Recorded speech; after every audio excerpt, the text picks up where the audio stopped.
కొందరు చూసినట్లయితే ప్రతి చిన్న విషయానికి కూడా భయపడుతూ జీవిస్తారు.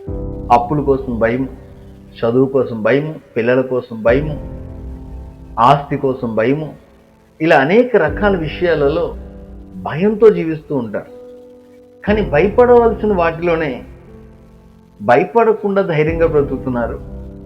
భయపడని అవసరం లేని వాటి విషయంలో భయపడుతూ జీవిస్తున్నారు. ఒకటి, సముద్రాన్ని మనం చూసినప్పుడు అది ఏమాత్రం హద్దు దాటిందంటే చాలా ప్రమాదం జరుగుతుంది. కానీ దాని దగ్గరలోనే అందమైన భవనాలు నిర్మిస్తున్నారు.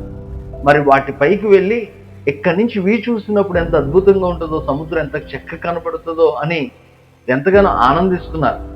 కానీ ఏమాత్రం అది హద్దు దాటిందంటే చాలా ప్రమాదము. కానీ వారికి ఏదో తెలియని నమ్మకం, ఏదో తెలియని ధైర్యం, కానీ వారి యొక్క ధైర్యానికి ఆధారము లేదు. మరి విషసర్పాలు మనం చూస్తే అది చాలా హానికరమైనవి, కానీ వాటిని ఎవరూ కట్టలేరు, వాటిని ఎవరూ కట్టేసి ఉంచలేరు. కానీ అవేమి రావులే, అవి మన దగ్గరికి రావులే అనుకుంటూ మనము ధైర్యంగా బ్రతుకుతున్నాం.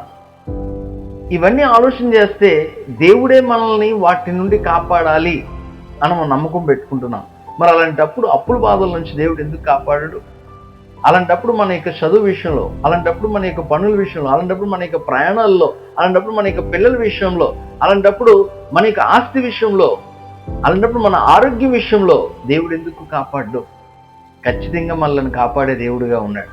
మనల్ని కాపాడువాడు విడువడు, ఎడబాయడు.